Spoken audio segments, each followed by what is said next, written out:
আসসালামু আলাইকুম। Technical trading টিপসের পক্ষ থেকে সকলকে জানাই স্বাগতম। মার্কেট আলোচনায় যাওয়ার আগে বিগত দিনের মতো কিছু মূল্যবান কথা আপনাদের মাঝে শেয়ার করব। সেজন্য ভিডিওটি একটু বড় হতে পারে, আশা করি একটু সময় দিয়ে সাথে থাকবেন। আমি বেশ কিছুদিন আগে বলেছিলাম মার্কেট সামনে একটা বড় ধরনের কারেকশনের সম্ভাবনা আমরা দেখতে পাচ্ছি। তার কিছু যৌক্তিক উপযুক্ত কারণ আমি বলেছিলাম। আপনারা যারা আমার ভিডিওগুলো নিয়মিত দেখছেন এবং দেখেছেন তারা জিনিসটি দেখেছেন। হয়তো আপনাদের ভুলে গেছেন, আপনাদের মনে নাই, তাই শিক্ষার খাতিরে আরও একবার মনে করে দিয়ে আজকের সরাসরি মার্কেট আলোচনায় চলে যাব। এখন আসেন দেখি কি কি কারণে মার্কেট এই পর্যায়ে এসে একটি বড় আকারের কারেকশন দিচ্ছে। আমরা যদি এক নম্বর কারণটা দেখি, আমরা সবাই জানি তাৎক্ষণিকভাবে আমরা যে সিদ্ধান্ত নেওয়ার জন্য মার্কেট এবং শেয়ারের ক্ষেত্রে যে বিষয়গুলো আমরা সর্বপ্রথম আমরা আলোচনায় আনি এবং বেশি মূল্যায়ন করি সেটি হলো প্রাইস অ্যাকশন, অর্থাৎ ক্যান্ডেলস্টিক। সেই ক্যান্ডেলস্টিকের দিকে যদি আমরা দৃষ্টিপাত করি তাহলে আমরা দেখেছি যে যে জায়গাগুলোতে মার্কেট ছোট ছোট কারেকশন দিয়েছে প্রত্যেকটি জায়গায় ছোট ধরনের কিছু বেবি ক্যান্ডেল ক্রিয়েট করছে। আপনারা দেখেছেন। সেই জায়গাগুলোকে আমি একটু দেখাই। মার্কেট যেখান থেকে আপ হওয়া শুরু করছে 12ই জুন, সেখানে একটি বেবি ক্যান্ডেল দিয়েছিল। সেখান থেকে বেবি ক্যান্ডেল দিয়ে মার্কেট একটি কারেকশন সুন্দর ওপরে উঠে গেছে। তারপর আবার আপনারা দেখেন 23শে জুন এখানে একটি বেবি ক্যান্ডেল দিয়েছে, যে একটি সাপোর্ট ছিল। সেই সাপোর্ট আমি বলেছিলাম এখানে একটি ছোট্ট কারেকশন দিতে পারে। একজ্যাক্টলি সেই জায়গাটাই মার্কেটে কারেকশন দিয়ে আবার উঠে গেছে। আমি আবারও একবার বলেছিলাম যে তার সামনে একটি রেজিস্ট্যান্স আছে, সেখানে একটি ছোট কারেকশন দিতে পারে। আপনারা দেখেছেন সেই জায়গাটাই মার্কেট 2 দিন দুটি বেবি ক্যান্ডেল দিয়ে মার্কেটে কারেকশন দিয়েছে। আমি যে জায়গাগুলোকে ইন্ডিকেট করে দিয়েছিলাম প্রত্যেকটি জায়গায় 100% সেখানে কার্যকরীভাবে ছোটো ছোটো কারেকশন দিয়েছে। এবং আপনারা লাস্টলি যে দেখেছেন 3 দিন ছোট ছোট 3টি বেবি ক্যান্ডেল দিয়ে মার্কেট একটি কারেকশন চলে এসেছে। দ্বিতীয়টি যদি আমি বলি সেটি হলো, আমি আপনাদেরকে বলেছিলাম যে রেজিস্ট্যান্স, সাপোর্ট এবং রেজিস্ট্যান্স অত্যন্ত একটি গুরুত্বপূর্ণ বিষয়। মার্কেট বলেন এবং শেয়ারের ক্ষেত্রে বলেন, আপনি মার্কেটের অ্যানালাইসিস করতে গেলে সাপোর্ট এবং রেজিস্ট্যান্সকে অবশ্যই আপনাকে মূল্যায়িত করতে হবে। সেদিক থেকে দেখেন মার্কেট একটি স্ট্রং সাপোর্ট নিয়েছিল 2021 সালের, যে জায়গাটিগুলোকে মার্কেট অনার করেছিল। একজ্যাক্টলি সেই জায়গাগুলোকে মার্কেট অনার করে উঠে গেছে এবং সেই জায়গাগুলোকে মার্কেট ছোটো ছোটো কারেকশান দিয়ে মার্কেট সামনের দিকে চলে এসেছে। এবং আমি বলেছিলাম যে ফাইনালি মার্কেটের যে রেজিস্ট্যান্সটা আমি বলেছিলাম যে 5617, 1617 এই লেভেলটি মার্কেটে একটি স্ট্রং একটি রেজিস্ট্যান্স, আপনাদের হয়তো মনে আছে। তো আমি বলেছিলাম এই স্ট্রং রেজিস্ট্যান্সটা যদি মার্কেট ব্রেকআউট করতে পারে তাহলে মার্কেট সামনে একটি ভালো দিকে যাওয়ার সম্ভাবনা আছে, আর যদি ব্রেকআউট না করতে পারে তাহলে মার্কেট একটি কারেকশনে যাবে। ফাইনালি আমরা দেখতে পেলাম সেই রেজিস্ট্যান্সটাকে মার্কেট ব্রেকআউট করতে পারেনি, সেখান থেকেই মার্কেট একটি কারেকশন চলে এসেছে। এবং 3 নম্বর যে বিষয়টি হচ্ছে ইলিয়ট ওয়েভ। এই জায়গাটাই আমি কাউকে বোঝাতে পারতেছি না। অনেকেই আমাকে ফোন দিচ্ছেন, SMS করতেছেন এবং বিভিন্ন রকম কমেন্ট করতেছেন।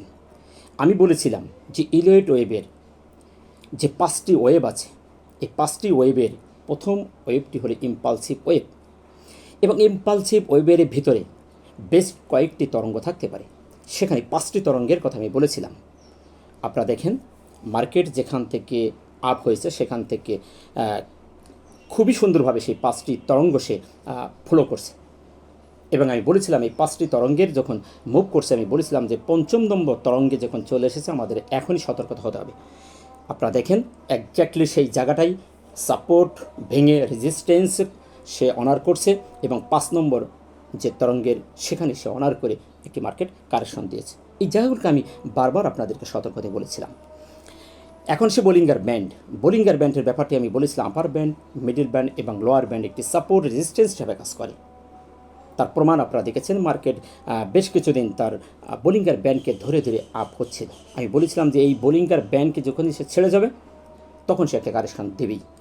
আপনারা দেখেন মার্কেট যেদিন সে একটি শুটিং স্টার দিয়েছিল, একটি স্পিনিং টপ দিয়েছিল, একটি আপনার পিন বার ক্যান্ডেল দিয়েছিল, 3 দিন যে একটি 3টি ক্যান্ডেল দিয়েছিল, এটি একটি তার পূর্ব সংকেত এবং বোলিঙ্গার ব্যান্ডের আপার ব্যান্ডকে ছেড়ে বাইরে চলে এসেছিল।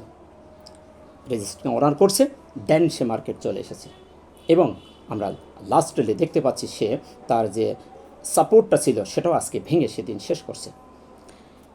5 নম্বরের যে বিষয়টি সেটি ছিল যে আরএসআই ব্যাপারটাকে আমি আপনাদেরকে বারবার বলেছি যে আরএসআই 70-র উপর অর্থাৎ আপনার ডেঞ্জারাস লেভেল চলে যাচ্ছে, এটি একটি সেল সিগন্যাল দিয়ে থাকে।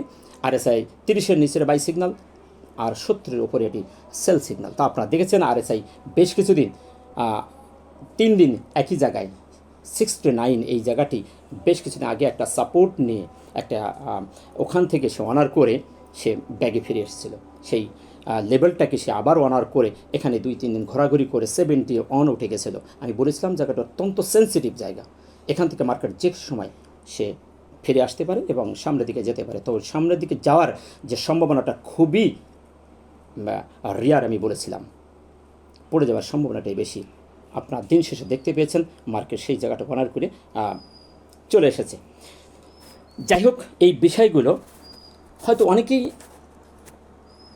মানতে কষ্ট হবে, এগুলো আমার কথা নাই, আমার কোনো মন গড়া কথা আমি বলি নাই। টেকনিক্যাল অ্যানালাইসিসের যে সিমটম, যে অ্যানালাইসিস যেগুলো বলে, আমি সেগুলোকে আপনাদের মাঝে শিক্ষার খাতিরে আপনাকে তুলে ধরার চেষ্টা করি। যাই হোক, মানা আর না মানা যার যার ব্যক্তিগত ব্যাপার। ফাইনালি আপনারা দেখেছেন মার্কেট এখন কোন পরিস্থিতিতে, কোন অবস্থানে চলে এসেছে। মার্কেট 1019 কোটি টাকা যে আজ মার্কেট কোথায় নেমে এসেছে। যাই হোক, সেদিকে আমি আর কথা না বাড়াবো, আশা করি বুঝতে পেরেছেন। এখন চলে যাচ্ছে সরাসরি আজকের মার্কেট আলোচনায়। সর্বপ্রথম দেখি ক্যান্ডেল এবং ক্যান্ডেলের অবস্থান। ক্যান্ডেলটি একটি বেয়ারিশ ক্যান্ডেল, আপনারা দেখতে পাচ্ছেন দিনটা কিভাবে শুরু হয়েছিল এবং দিনের ভিতরে অনেকগুলো আপ ডাউন আমরা দেখতে পেয়েছি। তো ক্যান্ডেলটি যে অবস্থানে এখন রয়েছে, ক্যান্ডেলটি না একটি স্পিনিং টপ না একটি হ্যামার। ক্যান্ডেলটির যদি আমরা দেখতে পাচ্ছি এটিকে স্পিনিং টপও বলতে পারছি না, আবার উপরে এর শ্যাডোটি যদি আরেকটু ছোট এবং নিচের শ্যাডোটি যদি আর একটু বড় হতো তাহলে বলা যেত হ্যামার, এবং উপরের শ্যাডোটি যদি আরেকটু বড় হতো তাহলে আমরা কি স্পিনিং টপ বলতে পারতাম। তো সব দিক থেকে দেখতে গেলে ক্যান্ডেলটি যদি বলি, ক্যান্ডেল একটি নেগেটিভ সিগন্যাল দিচ্ছে এবং সবচেয়ে গুরুত্বপূর্ণ বিষয় হলো সেটি হলো তার যে সাপোর্টটা ছিল সে সাপোর্টটিকে ব্রেকআউট করে ভেঙে সে নিচে অবস্থান করছে। সেদিক থেকে ক্যান্ডেল এবং ক্যান্ডেলের অবস্থান নেগেটিভ। এখন যদি তার পরবর্তী সাপোর্ট যদি দেখি, আমরা দেখতে পাচ্ছি পরবর্তী সাপোর্ট 5413 এবং রেজিস্ট্যান্স যেটি বলেছিলাম 5497, এটি এখন তার রেজিস্ট্যান্সে আছে। এখন পরবর্তীতে আমরা যে সাপোর্ট লেভেলটা দেখব, এটি যে অনার করে তো মার্কেট এখান থেকে ঘুরে যাওয়ার সম্ভাবনা আছে। এখন ভলিউমের তেমন কোনো অ্যানালাইসিস এখানে নেই। আপনারা দেখেছেন 1019 কোটি থেকে 622 কোটি নেমে গেছে। সেদিক দিকে যদি দেখি এটি নেগেটিভ এবং দিন শেষে আমরা দেখলাম 24 পয়েন্ট মাইনাস করে মার্কেট 5482-তে ক্লোজ হয়েছে। এখন আমরা যদি হিস্টোগ্রাম MACD-র যে অ্যানালাইসিসটি নিয়মিত আপনাদেরকে দেওয়া হয়, আপনারা দেখেছেন এটি অত্যন্ত কার্যকরীভাবে কাজ করছে এবং বিগত দিনে আপনারা তার প্রমাণ আপনারা দেখেছেন। হিস্টোগ্রামের বারগুলি আমি বলেছিলাম যে যেখান থেকে জিরো লাইন ক্রস করছে, আমি বলেছিলাম এখান থেকে যতক্ষণ পর্যন্ত পরপর 2 দিন একটি সিগন্যাল কনফার্মেশন এবং ওভার কনফার্মেশন না পাবে ততদিন পর্যন্ত আমরা ধরে রাখতে পারি মার্কেটের ভিতরে বাইরের আগমন যথেষ্ট আছে। আমরা এটা শিওর যে মার্কেট আরও সামনে যাবে। সে ধারা অনুযায়ী আমরা দেখেছি মার্কেট বেশ কিছুদিন সুন্দর একটি ধারা অব্যাহতি রেখে দিন চলে এসেছে। আমরা লাস্টলি দেখতে পেলাম বেশ 3 দিন মার্কেটে সিগন্যাল আমরা দেখতে পেয়েছি। একটি সিগন্যাল দিয়েছিল 10 জুন, 11 তারিখে আমরা দেখতে পেলাম একটি কনফার্মেশন, আর ফাইনালি আজকে আমরা দেখতে পেলাম একটি ওভার কনফার্মেশন আমরা পেয়ে গেছি। সেদিক থেকে যদি দেখি মার্কেট একটি কনফার্মেশন দিয়ে দিয়েছে এবং ওভার কনফার্মেশন দিয়েছে যে মার্কেট তার যে বাই প্রেশার এটি ক্রমাগত হ্রাস পাচ্ছে এবং সেল প্রেশার ক্রমাগত বৃদ্ধি পাচ্ছে, সেটি আমরা এখানে দেখতে পাচ্ছি। সেদিক থেকে মার্কেটের অ্যানালাইসিসটি হিস্টোগ্রামের বারের অ্যানালাইসিসটি দেখে আমরা যদি দেখি সেটা একটি নেগেটিভ সিগন্যাল বহন করছে। নেক্সট যদি আমরা দেখি আরএসআইয়ের ব্যাপারটি তো আমি একবার বলেছি, আরও একবার বলছি যে আরএসআই 70 ওভারবট হয়ে গেছিলো। এই লেভেলটা আমরা বারবার দেখেছি যে আরএসআইয়ের জায়গাটি অত্যন্ত সেন্সিটিভ জায়গা ছিল।